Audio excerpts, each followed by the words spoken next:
2025 मंगल पर इंसानी बस्तियां बसाने के लिए 5 स्टारशिप मंगल की सतह पर लैंड हो चुकी हैं। वहीं दूसरी तरफ धरती पर लाखों लोग आंदोलन करने उतर आए हैं एक इंसान के खिलाफ, इलॉन मस्क। जगह जगह लोग विरोध कर रहे हैं कि ये इंसान धरती को खत्म कर मंगल को तबाह करने चला है। दुनिया के रिलीजियस लीडर्स ने फतवे जारी कर दिए हैं, अगर मंगल पर कुछ भी अमंगल हुआ तो इलॉन मस्क को नहीं छोड़ा जाएगा। वहीं इलॉन मस्क ने दावा कर दिया है 10,000 दिन में वो मंगल को इंसानों के रहने लायक बना देगा। तो चलिए जानते हैं क्या होगा मंगल पर पहले 10,000 दिन में। 27 अप्रैल 2025 मंगल ग्रह पर 5 कार्गो स्टारशिप लैंड कर चुकी है। मार्स पर पहले भेजे गए सभी रोवर्स इस ऐतिहासिक पल को सर उठाकर देखते हैं।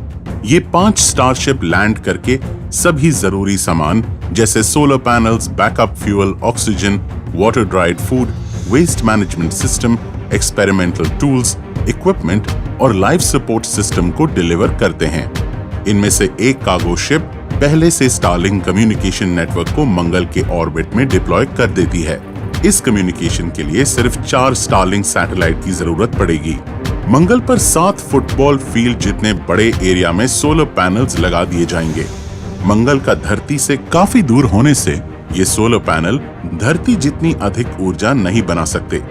मंगल पर बॉस्टन डायनामिक्स के रोबोट्स भी भेजे गए हैं और अब मार्स पर एक बेस बनाने का काम शुरू हो जाता है। सबसे पहले रोवर्स और रोबोट्स सोलर पैनल्स को डिप्लॉय और सेटअप कर देते हैं। मार्स पर फ्यूल प्रोडक्शन एक्सपेरिमेंट का काम शुरू हो जाता है। रोवर्स मंगल पर ड्रिलिंग का काम शुरू कर देते हैं ताकि मंगल की जमीन के नीचे मौजूद आइसी वाटर डिपॉजिट्स में से हाइड्रोजन को एक्सट्रैक्ट कर सकें और एटमॉस्फेयर से CO2 को एक्सट्रैक्ट करके हीट और प्रेशराइज करें, जिससे वाटर, ऑक्सीजन और मीथेन में बदला जा सकता है। इसके अलावा मल्टी यूज रोवर्स मार्स की जमीन को फ्लैट करना शुरू करते हैं ताकि एक बड़ा लैंडिंग पैड बनाया जा सके जहां फ्यूचर लैंडिंग्स को सेफ्टी के साथ वेलकम किया जाएगा। ये सारा काम चलता रहता है और 2 साल 2 महीने का समय बीत जाता है।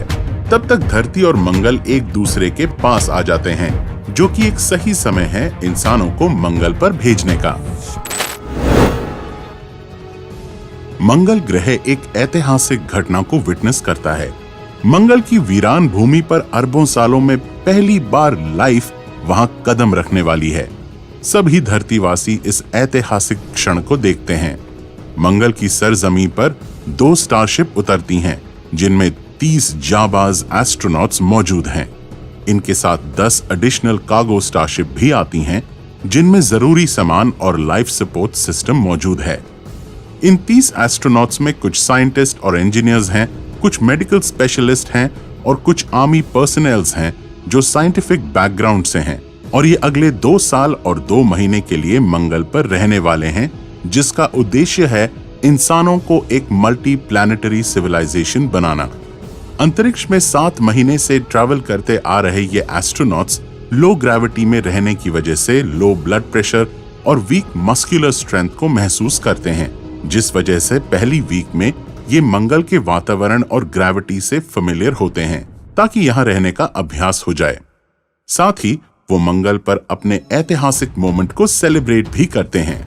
मंगल पर हमारे जांबाज योद्धा अपना समय स्टारशिप के अंदर ही बिताते हैं। बाहर का वातावरण काफी कठोर है, जहां टेम्परेचर -63 डिग्री सेल्सियस है। वहीं ये तापमान मंगल पर गर्मियों के समय यहाँ के इक्वेटर पर अधिकतम 20 डिग्री तक पहुँचता है। तो समझ लो भाई, मंगल पर काफी सर्दी है। इसके साथ ही मंगल पर बड़े बड़े चक्रवात आना आम बात है। मंगल पर मौजूद वेदर सैटेलाइट यहाँ के क्लाइमेट को मॉनिटर करती रहती है, जिससे एस्ट्रोनॉट्स को इनकमिंग स्टॉर्म के बारे में जानकारी दी जा सके। 2 साल का काम शुरू होता है। मंगल पर एक दिन 24 घंटे से थोड़ा ज्यादा है। यहाँ एस्ट्रोनॉट्स द्वारा हैवी ऑब्जेक्ट को पैक, अनपैक करना और उठाना आसान है, क्योंकि यहाँ ग्रेविटी धरती के बजाय 38% कम है। जैसे ही सारे लाइफ सपोर्ट सिस्टम को अनपैक करके मार्स पर डिप्लॉय कर दिया जाता है, इसके बाद काम शुरू होता है क्रायोमीथेन फ्यूल बनाने का, जिसका यूज वापस धरती पर आने के लिए किया जा सके। इसके अलावा बाकी एस्ट्रोनॉट्स यहाँ एक्सपेरिमेंट्स कंडक्ट करना शुरू कर देते हैं। इस प्रोजेक्ट में मार्स के धूल को 3D प्रिंटर ऑब्जेक्ट में बदलने की कोशिश की जाती है। वहीं दूसरी तरफ ग्रीन प्रोजेक्ट के तहत मंगल पर प्लांट्स ग्रो किए जाते हैं।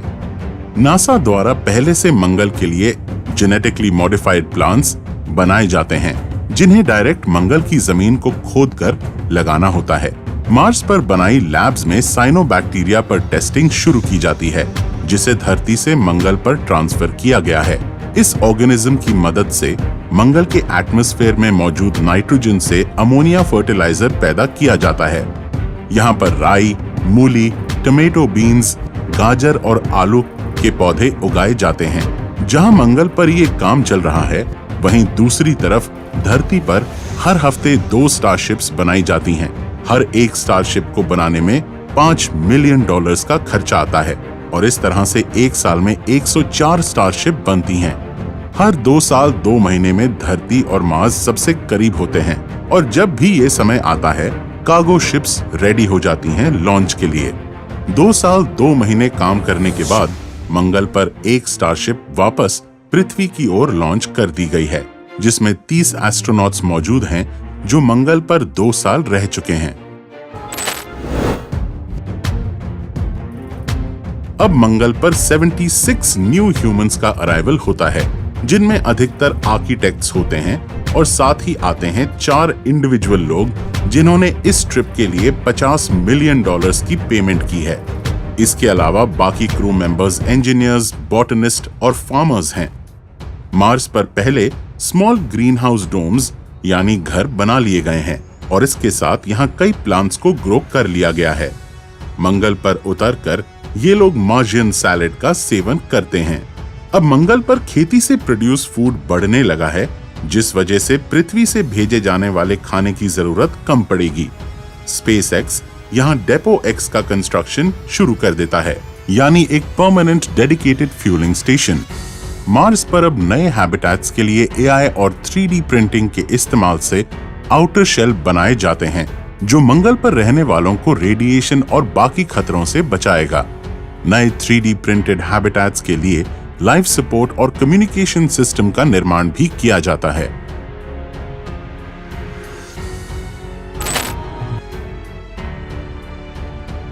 मंगल पर और भी ज्यादा एडवांस 3D प्रिंटिंग रोबोट्स आते हैं और बड़े हाइड्रोपोनिक क्रॉप फैसिलिटी का निर्माण करते हैं, ताकि मंगल वासियों के लिए ज्यादा फूड प्रोडक्शन कर सकें। इलॉन मस्क के भाई किम्बल मस्क मंगल पर अपनी टीम के साथ वर्टिकल फार्मिंग पर काम कर रहे होते हैं। सेटलर्स यहाँ रहने के लिए अंडरग्राउंड डिगिंग की टेस्टिंग करते हैं, ताकि अंडरग्राउंड डोम्स बनाए जा सकें और इस डेटा को अर्थ पर बोरिंग कंपनी को सेंड करते हैं। इस वक्त तक दुनिया की सभी स्पेस एजेंसीज अपने साइंटिस्ट और इक्विपमेंट्स को मंगल पर भेज देती हैं। इन सब में भारतीय स्पेस एजेंसी इसरो भी पीछे नहीं है। इलॉन मस्क इसरो से कांटेक्ट करते हैं ताकि कम कॉस्ट में ज्यादा स्टारशिप्स लॉन्च कर पाएं। जेफ बेजोस द्वारा मंगल पर पहला वेबसाइट डोमेन amazon.mars खरीद लिया जाता है। नई स्टारशिप क्रू अपने साथ फिशेस को लाई है, ताकि एक एक्वापोनिक ग्रीन हाउस सिस्टम बनाया जा सके। इस समय तक मार्स पर काफी पानी बनाया जा चुका है। वहीं पृथ्वी पर कई स्टारशिप पैसेंजर्स के साथ वेट कर रही है नेक्स्ट लॉन्चिंग का। साल 2035, जो कि जाना जाएगा द ग्रेट क्रॉसिंग के नाम से। इस साल धरती और मंगल इतिहास में सबसे अधिक करीब है और नए पैसेंजर्स की जर्नी अब 7 मंथ से घटकर मात्र 5 महीने का समय लेगी। सभी नए क्रू मेंबर्स मंगल पर लैंड करते हैं। वहीं मंगल पर ऑटोनोमस 3D प्रिंटर्स की मदद से मार्शियन बेस बनाया जा रहा है। सभी इंटरनेशनल हैबिटेंट्स मिलकर एक बड़े टाउन जितना इंटरकनेक्टेड डोम बना लेते हैं। मंगल पर पहले हॉस्पिटल का निर्माण शुरू हो जाता है। जैसे जैसे मंगल पर फैसिलिटीज बढ़ रही हैं, उसके साथ मंगल पर काफी अधिक लोग रहने लगे हैं। अब मंगल पर वो लोग भी आने लगते हैं जो यहाँ परमानेंटली रहना चाहते हैं। मार्स पर बनाई कॉलोनी में 1000 लोग रहने लगते हैं। मार्स पर स्मॉल स्केल टीवी शो भी दिखाया जाता है। सभी धरतीवासी और मंगलवासी मार्स पर होने वाली पहली मैरिज को देखते हैं। मंगल पर अंडरग्राउंड हैबिटेशन पर काम शुरू होने लगता है। अब मार्स पर बोरिंग कंपनी के टनल डिगर्स लैंड करते हैं और यहाँ पर अंडरग्राउंड टनल खोदने के लिए टेस्टिंग शुरू होती है और मंगल पर अंडरग्राउंड हैबिटेशन का काम शुरू हो जाता है। इंसानों के मेन बेस से काफी दूर एक रोबोटिक बेस एक माइनिंग आउटपोस्ट के तौर पर मौजूद है। अलग अलग नेशन स्टेट्स स्मॉलर हैबिटेट्स का कंस्ट्रक्शन भी शुरू कर देते हैं, जो मार्स पर एम्बेसीज के तौर पर होती हैं। मार्स पर अलग अलग देशों के अलग अलग आर्किटेक्चरल हैबिटेट्स बनने लगते हैं। अब मार्स पर पहला इंसानी बच्चा यानी पहला रियल मंगलवासी पैदा हो जाता है। साइंटिस्ट बच्चे और मां की हेल्थ चेक करते हैं। अब मंगल पर काफी अमीर लोग आने लगते हैं, जो मंगल पर आने का खर्च खुद से पे करते हैं। सारे ट्रैवलर्स मंगल पर मार्शियन सोसाइटी बनाने में कंट्रीब्यूशन करते हैं। पहले 7000 लोगों के साथ मंगल पर पहला मार्शियन पॉलिटिकल सिस्टम बन जाता है। मंगलवासियों के रेसिडेंट्स के लिए लोकल पॉलिसीज बनाई जाती हैं। मंगल की पहली सोसाइटी के लोग एक दूसरे का साथ देते हुए एक सेल्फ सस्टेनिंग सोसाइटी बनाते हैं। मार्स पर पहला बायो प्रिंटेड फूड रेस्टोरेंट भी खुल जाता है और मंगल पर मस्ती का माहौल बनने लगता है। मंगल पर पहला बायो प्रिंटर भेजा जाता है, जिसका प्रयोग होता है मंगल पर इंसानों के बॉडी पार्ट्स की प्रिंटिंग का टेस्ट करने के लिए। मंगल पर मार्शियन रेजिडेंट्स की बढ़ती पॉपुलेशन को डील करने के लिए एक डेडिकेटेड मैटरनिटी वार्ड ओपन किया जाता है। मंगल पर ऊर्जा की पैदाइश के लिए पहला फ्यूजन रिएक्टर बनाने का काम शुरू कर दिया जाता है। 2046 ये समय है मार्शियन एक्सप्लोरर्स का। इस समय तक पहला इंसान मंगल के सबसे ऊंचे माउंटेन ओलंपस की चढ़ाई करके मार्स का पहला माउंटेनियर बन जाता है। मंगल पर पहले mRNA की मैन्युफैक्चरिंग फैसिलिटी शुरू हो जाती है, जहां मार्शियंस को पृथ्वी पर वापस जाने से पहले वैक्सीनेट किया जाता है। अब मंगल पर काम करने वाले वर्कर्स के लिए स्कूल्स खुलने लग जाते हैं। ब्लू ओरिजिन के पहले ऑटोनोमस मैन्युफैक्चरिंग स्टेशन मंगल के ऑर्बिट्स में डिप्लॉय कर दिए जाते हैं। इनका काम एस्ट्रॉयड से रेयर मटेरियल्स को निकालना है। ये सारा काम स्पेस में होता है, जिससे मंगल का एटमॉस्फेयर भी पोल्यूट नहीं होता। यहाँ पर मैन्युफैक्चर्ड चीजें मंगल पर नीचे सरफेस पर भेजी जाती हैं। इलॉन मस्क मंगल पर पहली टेस्ला गीगा फैक्ट्री खोलता है, जहां मैन्युफैक्चरिंग शुरू कर दी जाती है।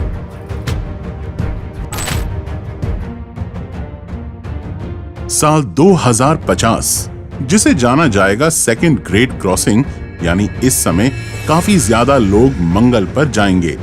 अब 8000 लोग मंगल पर लैंड करते हैं। अलग अलग गवर्नमेंट ऑफिशियल्स मंगल पर क्रॉसिंग्स बनाते हैं। आर्टिफिशियल इंटेलिजेंस और रोबोटिक्स की मदद से मार्स एक फुल्ली सेल्फ सफिशिएंट सोसाइटी बना ली जाती है। अब मार्स की कॉलोनी यहाँ सारी चीजें खुद प्रोड्यूस करती है, एयर, वाटर, फूड और फ्यूल। अब अगर धरती से लगातार सप्लीमेंट्स को बंद कर दिया जाए, तब भी मार्स पे रहने वाले हैबिटेंट्स खुद से सर्वाइव कर सकते हैं। लेकिन अभी भी मार्स पर एडवांस इलेक्ट्रॉनिक्स की जरूरत है, ताकि मार्स को जल्दी डेवलप किया जा सके। मंगल पर 10,000 दिन पूरे होने के बाद मार्स पर जन्मा पहला इंसान धरती को विजिट करता है।